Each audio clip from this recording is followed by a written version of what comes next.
Behind this wall is a king the world forgot, and everyone says, whoever opens this door will die. November 1st, 1922. The Valley of the Kings, Egypt. 61 royal tombs were cut into these cliffs, and every single one was found empty, robbed thousands of years ago.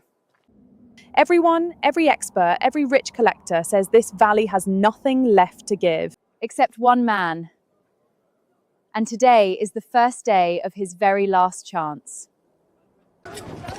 This is Howard Carter. Yes, he wears a bow tie. In the desert. He's been digging here for 5 years and found almost nothing. His sponsor, Lord Carnarvon, told him this season is the last one he'll ever pay for. 5 empty years. Why do you keep digging? Because the Boy King is here, somewhere under our feet. Everyone forgot him. That is exactly why no one has found him. And here's the part that gives me chills. See those crumbling stone huts? Ancient builders' shacks, 3,000 years old. Boring. For 5 years, Carter walked past them. He left them alone so tourists could reach the big famous tomb up there. What nobody on Earth knows yet is what's sitting a few steps beneath them. This season we clear the huts. All of them. It took his men 3 days to prove him right. November 4th. The water boy Hussein is digging a little hollow for his water jars when his fingers hit something no natural rock has. A straight edge. Yalla! Ta'ala hina!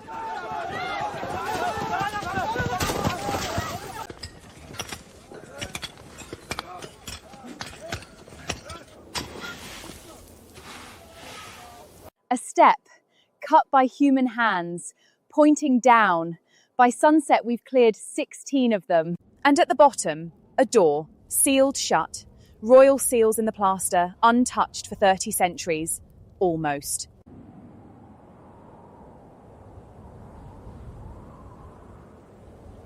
Wait, this plaster in the corner is different. This door was open before. Thousands of years ago, someone broke in. Robbers. So is there anything actually left in there? Or is this one more empty room, like all 61 before it? Whoever they were, the priests caught them. The door was sealed again. What they wanted is still inside. And now Carter does the most insane thing I have ever watched a man do. He buries it. All 16 steps, back under the sand. Why? Because honor. The man paying for everything is in England. Carter cables him. At last have made wonderful discovery in Valley. Congratulations. And then he sits on the greatest secret on Earth. For 3 weeks.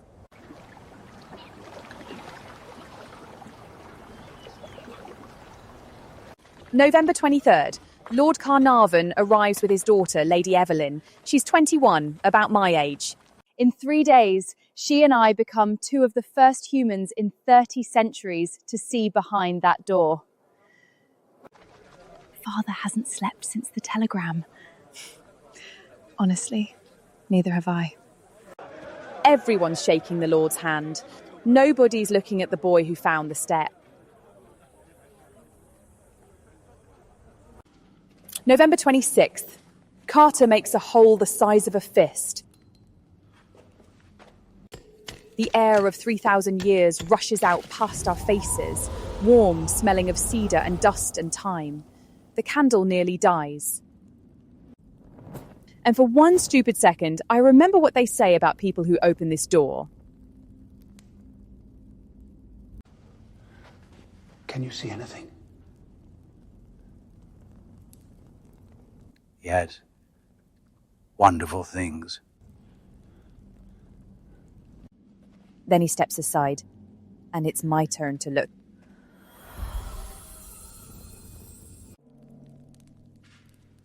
The robbers never made it past this room.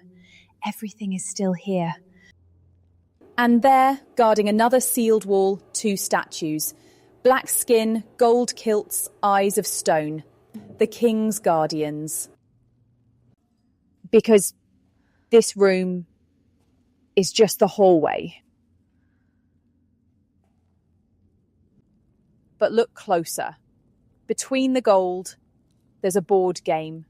His sandals, worn, scuffed at the heel. A little chair from when he was small. Jars of wine with the year and the vineyard written on them, like labels in a pantry. This isn't a god's treasure. These are a teenager's belongings, packed by people who loved him for the longest journey there is. He was 9 when they put the crown on him, 19 when they packed this room. This part was kept secret for decades. That same night, before any official, before any inspector, we crawled back in. Through a gap under the guarded wall, the torch caught something on the other side. Not a room, a wall of gold, solid, floor to ceiling. We sealed the hole, swore silence, and walked out shaking. I can't believe we just did that, and I can't stop hearing the warning in my head. Every one of us has now opened the door.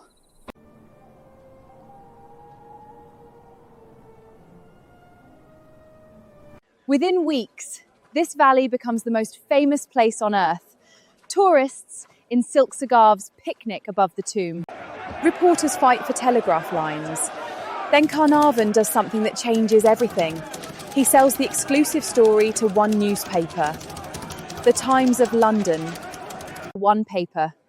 Every other paper on the planet is locked out and furious. Remember that. An army of angry journalists with nothing to print. It's going to matter. Meanwhile, the world catches Tut-mania. Egyptian dresses, Egyptian jewellery. There's even a jazz song called Old King Tut. The forgotten king is suddenly fashion. Perk of being a time traveller, I skipped the paperwork. 3 months forward, February 16th, 1923. The world watches. The wall come down. That gold we saw through the gap, it's a shrine. A golden room, inside the room, and it barely fits. Walls of gold, ceiling of gold, covered in spells to keep the king safe. Past the burial chamber, there's one more room. No door, no wall, just him, Anubis.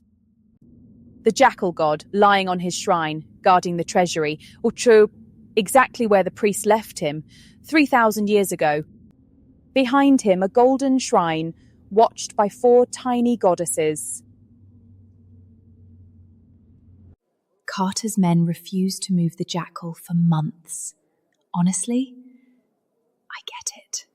1 more year of careful work, and we reach the heart of it. A stone box, carved from a single block. The lid alone weighs over a ton. Listen.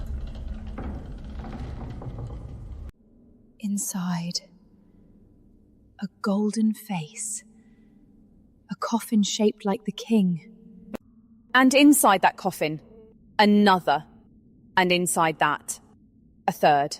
The last one isn't gilded wood. It's solid gold. 110 kilograms of it.